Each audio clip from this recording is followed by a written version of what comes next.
Oh, ini mungkin saya juga dapat info dan melihat di SIPP kalau ada bawahnya sidang akhir bulan ini gugatan terhadap Vidi Aldiano.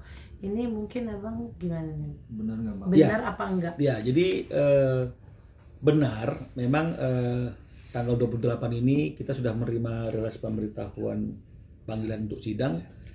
Ya, tanggal 28 Mei berarti lusa, terkait dengan gugatannya klien kami, ya, Kenan Nasution dan Budi Pekerti yang menjadi pencipta lagu Nuansa Bening. Ya, ini kasus yang panjang, sudah terjadi beberapa kali pertemuan dan negosiasi, tapi masih belum didapatkan persamaan, ya.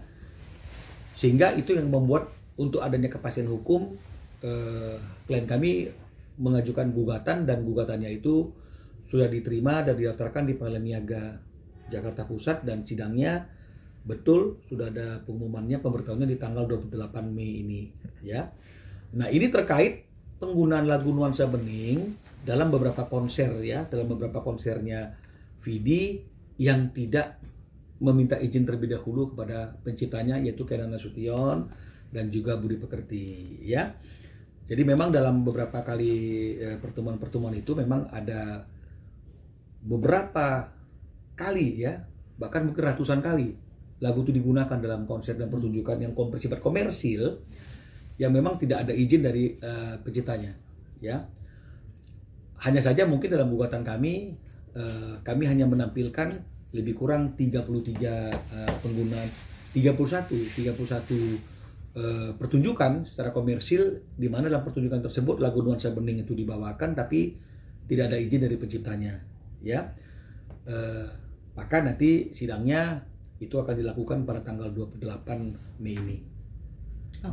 Bang, mungkin gugatnya hanya Vidi aja atau hanya Vidi saja yang digugat karena memang yang menggunakan lagu itu kan hanya Vidi saja. Jadi ini sama seperti gugatan Aribias kepada Agnes Mo ketika menggunakan lagu Bilang Saja itu secara komersil tanpa izin.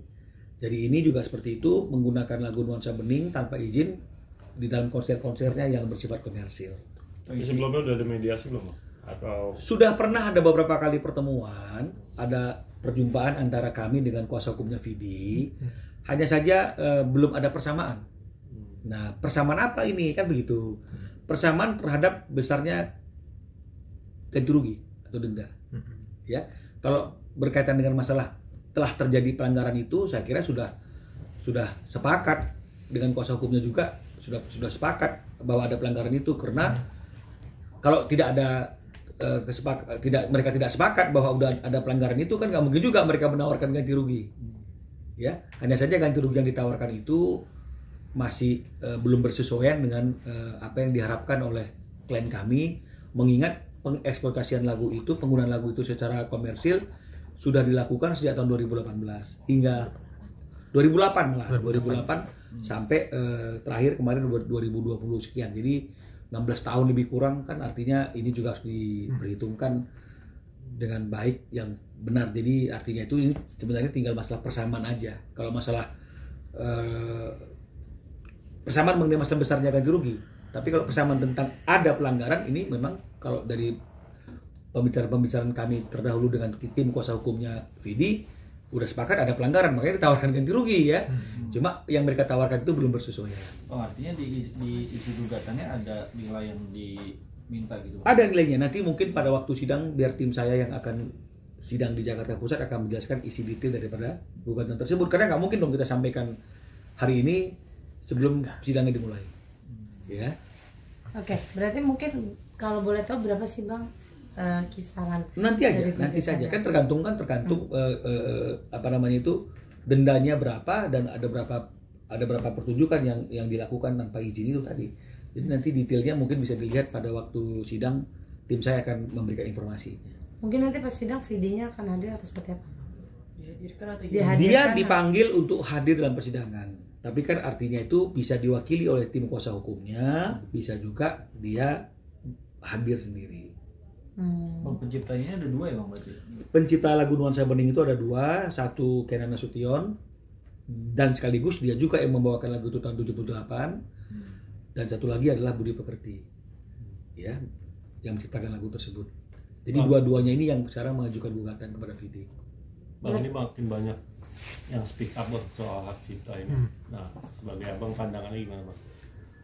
Ya nggak apa-apa, karena memang tujuan saya ketika memberikan advokasi, kemudian memberikan edukasi kepada teman-teman pencipta yang bercurhat ke saya tentang pelanggaran hak cipta itu, sampai ada beberapa upaya hukum yang kami lakukan. Sebenarnya banyak upaya hukum yang kami lakukan. Kami jangan sebut lah. Tapi banyak sekali pelanggaran-pelanggaran yang dilakukan oleh banyak pihak. Ketika kami somasi, ketika kami tegur, mereka lebih memilih untuk bernegosiasi dengan kami dan mengakui kesalahannya, sehingga semua masalah itu bisa diselesaikan tanpa harus sampai di persidangan.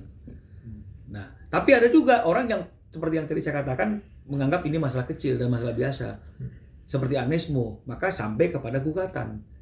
Nah, dan akhirnya meledaklah masalah hak cipta ini sehingga menjadi bahan pembicaraan, bahan podcast, bahan negosiasi. Wah, banyak sekali ini. Padahal dulu nggak ada yang melihat dan nggak ada yang melirik.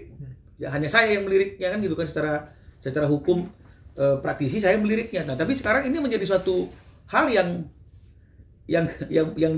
menjadi daya tarik bagi banyak orang untuk memperjuangkan hak cipta. Tapi paling tidak saya telah berhasil untuk membuat orang mau memahami undang-undang hak cipta, mau memahami hak daripada pencipta, dan tentu lebih dalam lagi mempelajari undang-undang hak cipta tahun nomor 28 tahun 2015. Jadi memang akan seperti itu. Jadi kalau misalnya kemudian tidak ada pertemuan antara para penyanyi dengan pencipta ini maka akan terus seperti ini.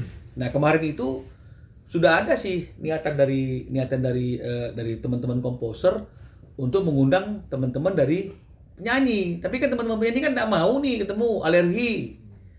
Padahal enggak ketemu, udah dicari satu kesepakatan bagaimana caranya supaya semuanya bisa berjalan dengan baik, karena nggak ada masalah, nggak ada jalan keluarnya kalau kita mau mencarinya bersama-sama.